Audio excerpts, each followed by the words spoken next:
फंस गई देवरानी।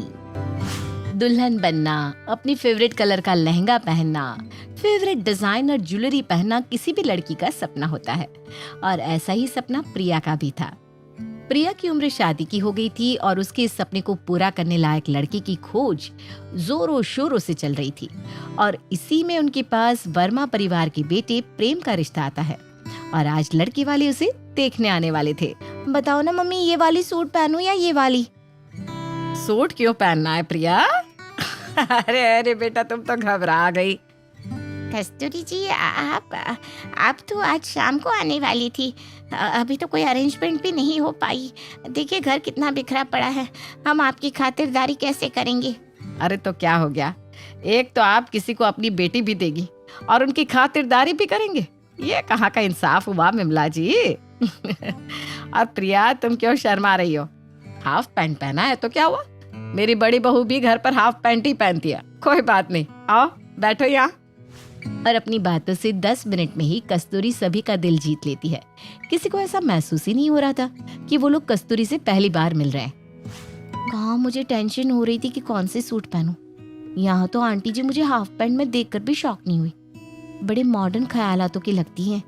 हमारी बड़ी बहू तो सारे तरह के कपड़े पहनती है। अरे दिन भर साड़ी पहनकर, वो भी इतनी गर्मी में कोई कैसे रह सकता है? वो भी जरूर आती प्रिया को देखने, पर क्या है ना, वो अपनी सहेलियों के साथ गोवा ट्रिप पर गई है।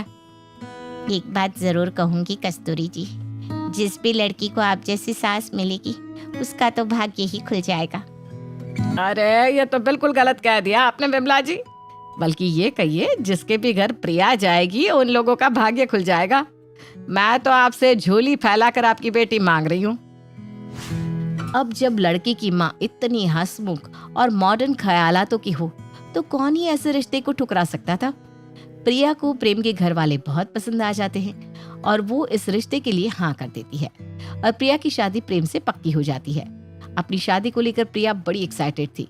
वो आए दिन कभी किसी से तो कभी किसी से अपने होने वाले ससुराल वालों की तारीफ करती रहती।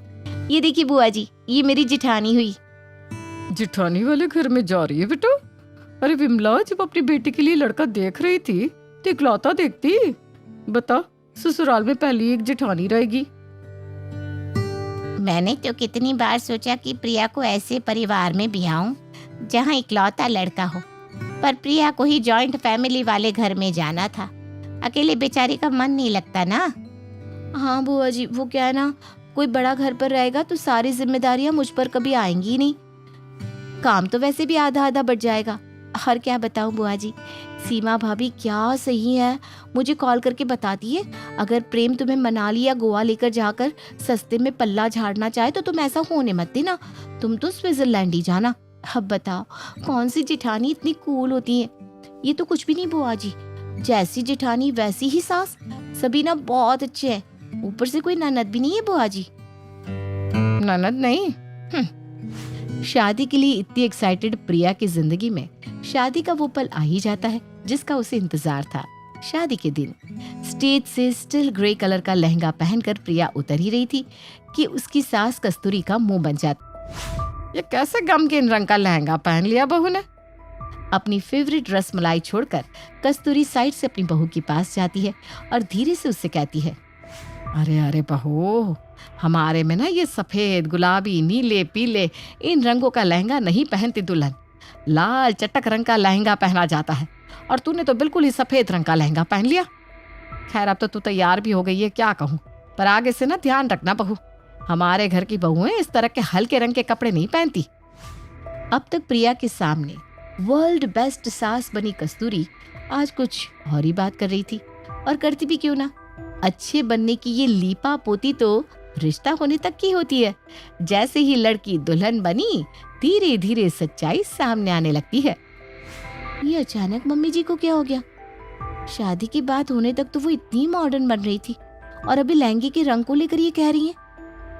खैर प्रिया, जो भी हो, इस स्ट्रेस को अपने चेहरे पर मत आने दे, वरना खामखा फोटोज खराब आएंगे। तभी वहां नेहा आती है। अभी तो ससुराल में तुम आई भी नहीं हो, आ जाओ तब पता चलेगा प्रिया, आज तुम्हारी शादी है, एंजॉय। और ये सब सुनने के बाद किस दुल्हन की खुशी बरकरार रह सकती थी? प्रिया की तो हालत खराब होती जा रही थी।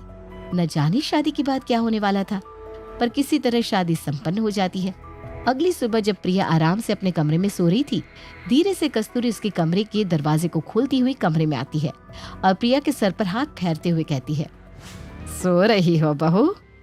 मम्मी, आप यहाँ मुझे बुला लिया होता? इतनी जोर जोर से खर्राटे लेकर सो रही हो तुम। अगर मैं बाहर गिरकर जख्मी हालत में चीख भी रही होती ना, तो तुम्हें सुनाई नहीं देता।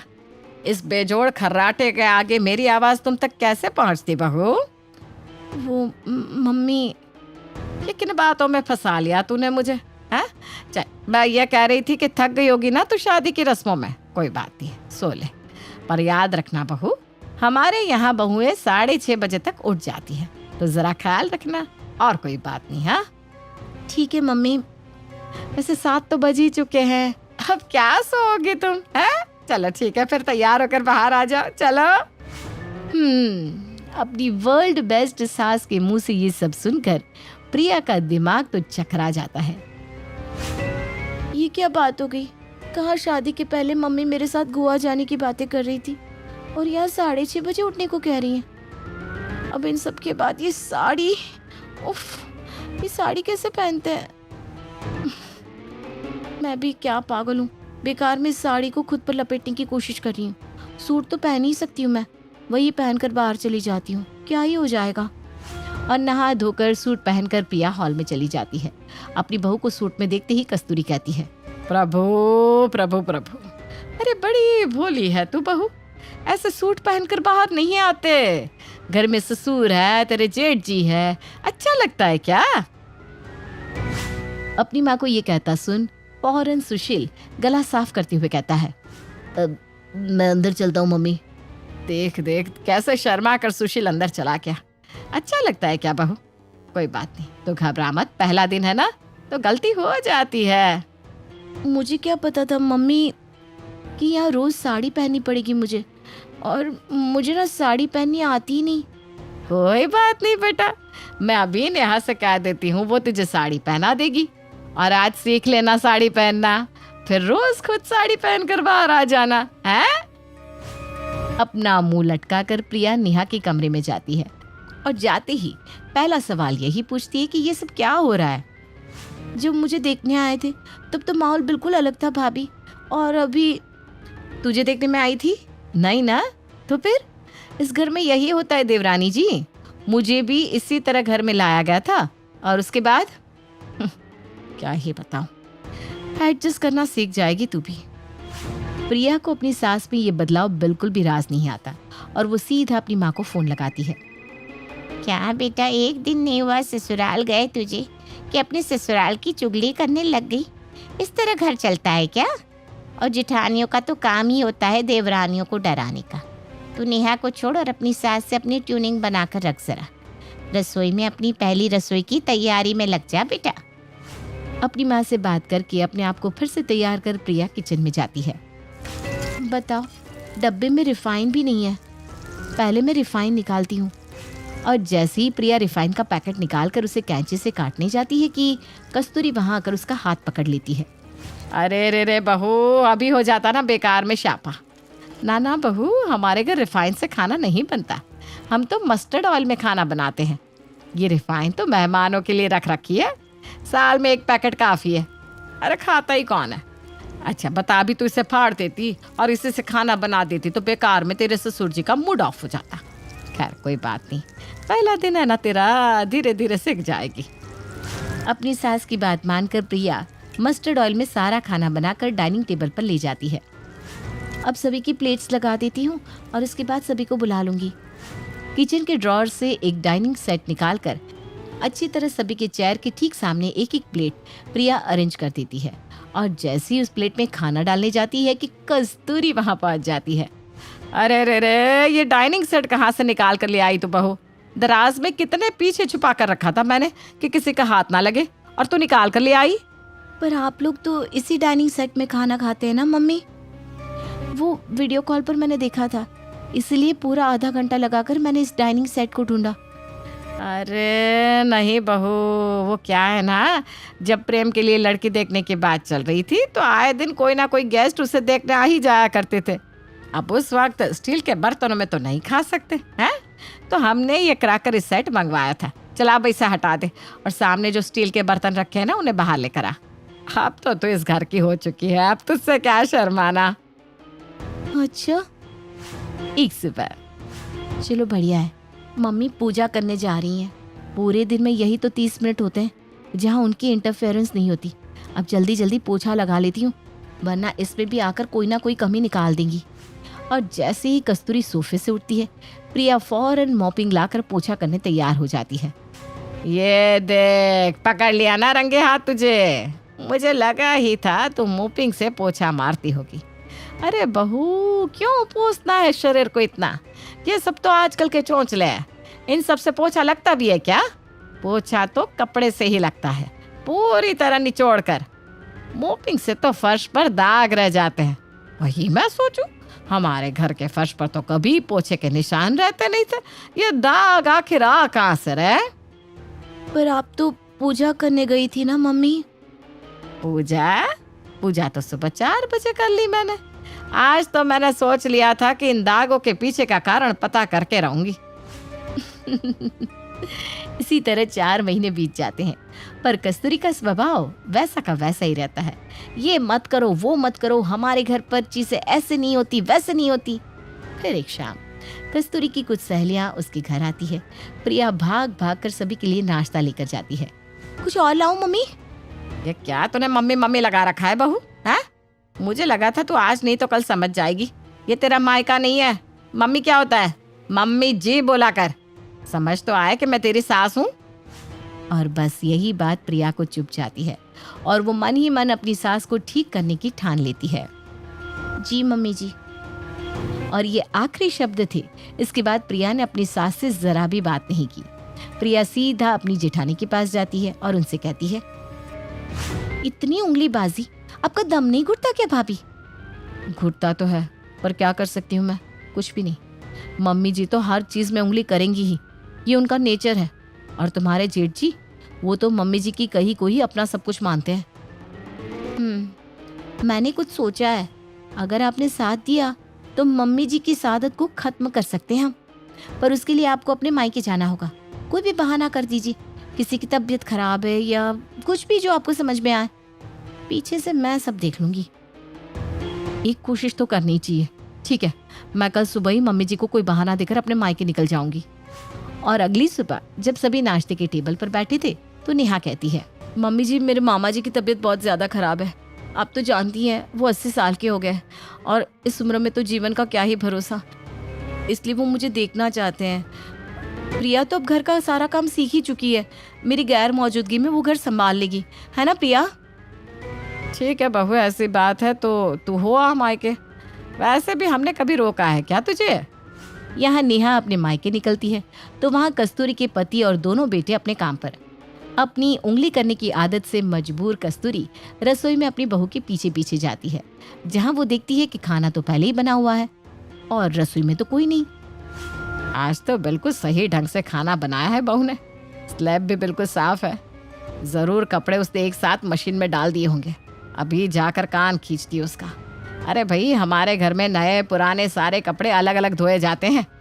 और जैसे ही ये कंप्लेंट करने कस्तूरी प्रिया के पास जाती है तो वो देखती है कि सारे कपड़े पहले ही धुलकर छत पर सूख रहे हैं। अरे ये प्रिया कहाँ गई? कमरे में होगी। कस्तूरी प्रिया के कमरे में जाती है, जहाँ वो देखती है कि प्रिया उसे देखते ही सोने की तैयारी में लग जाती है। प्रिया को ऐसा करता देखकर कस्तूरी उससे कुछ कह नहीं पाती और कमरे से बाहर चली जाती है। पूरे 2 घंटे तक प्रिया अपने कमरे से बाहर ही नहीं आती। अरे अकेले कितनी देर तक आदमी बैठा रहे, मन ही उब गया है। कम से कम प्रिया से बात करके मन तो लगा रहता था। प्रेम और सुशील तो सीधा दुकान चले जाते हैं। कब उठेगी बहू? एक काम करती हूँ, नेहा को फोन लगाती हूँ। कस्तूरी फौरन नेहा के मोबाइल पर फोन करती है, पर प्लान के मुताबिक नेहा अपना फोन अपनी बहन को पकड़ा देती है। हेलो आंटी जी, नमस्ते, कैसी हैं आप? अरे बेटा, जरा नेहा से तो बात करवाना। वो तो मामा जी के साथ है आंटी जी, और फोन में चार्ज भी नहीं है, कभी भी फोन बंद हो जाएगा। मैं थोड़ी देर में आपसे उसकी बात करवाती हूँ। अपनी बहू के काम में हर वक्त कमी निकालने वाली कस्तूरी अपनी बहुओं की मौजूदगी में उनकी अहमियत समझ नहीं पा रही थी। और आज जब दोनों ही बहुएं उसके आसपास नहीं थी तो उनकी कमी उसे खलने लगी थी। कुछ देर बाद अपने कमरे से बाहर आती ही प्रिया रसोई में चली जाती है।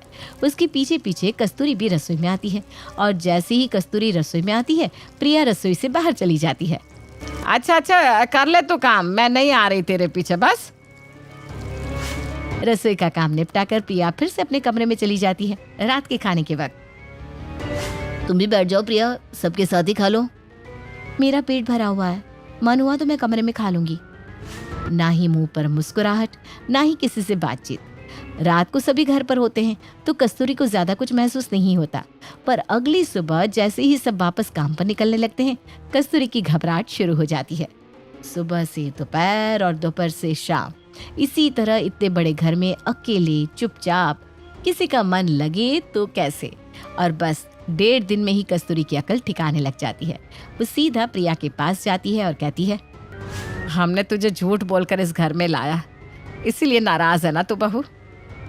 सास है आप मेरी, माँ थोड़ी ना है। माँ थी तब तक मैंने नाराजगी नहीं दिखाई, और जब आपने सास बनने की सोच ली है तो मुझे भी बहू बनना ही पड़ेगा ना। ये नहीं करना, वो नहीं करना, ये ऐसा क्यों है, वो ऐसा क्यों है। घर पर किसी को किसी चीज़ से दिक्कत नहीं है मम्मी जी।